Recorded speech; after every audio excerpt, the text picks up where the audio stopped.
Okay. Hello. Okay. All right. My name is Felix Turner. My name is Felix Turner. I'm actually not a game developer. I'm a web developer, but I do some games in the browser. So real quick, don't worry. I've only got 2 slides. So I'm going to talk about audio reactive visuals. So audio reactive visuals are useful in game development. You want to have some visuals driven by the audio. It's also useful for VJing, like live events. So it means you can drink your beer while the visuals are matching the audio. So whoops. So there's 4 kinds of data that you can use from an audio stream. The volume, waveform, levels, and beat detection. So real quick, let's show that.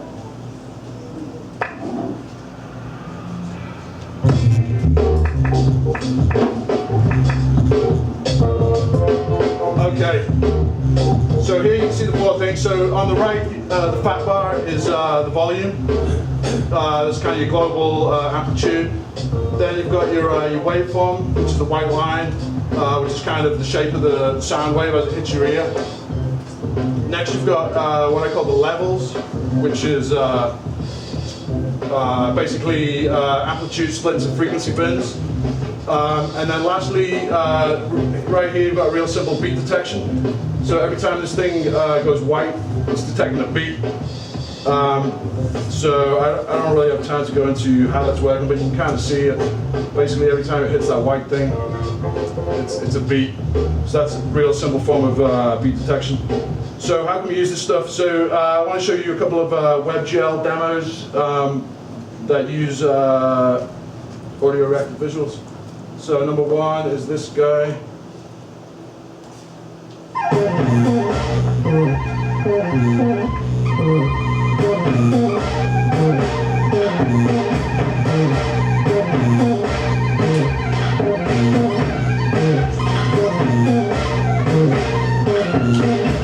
So here, basically, it's mainly driven just by the volume, which is driving the brightness of the light in the middle of the scene. And then it's also using beat detection to switch out the textures at a slower interval. So next up is this guy, which is a loop waveform visualizer.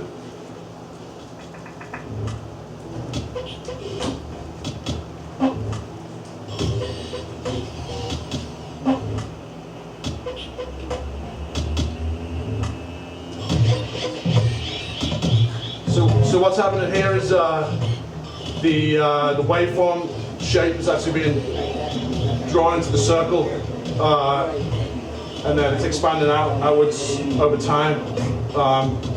So it's almost like you can see the sound, and then it's also using the volume to do kind of a bounce on the z-axis.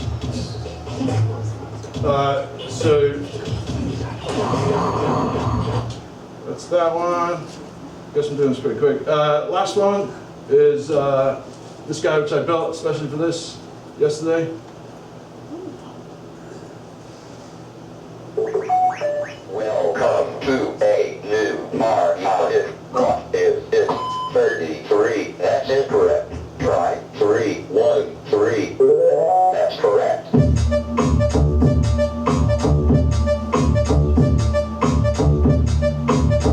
So this is all pretty much audio driven, and then with some random elements.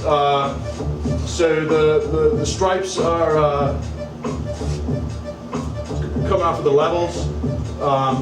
The thickness of the stripe represents the amplitude of that level. And then it's also using beat detection to switch the camera angle. And then it's using some GLSL shaders to do some transitions and glow effect and whatnot. And then this thing in the middle is just this thing in the middle is just bouncing on the volume. So maybe you guys can use some of these ideas in your games. That's it. Thank you.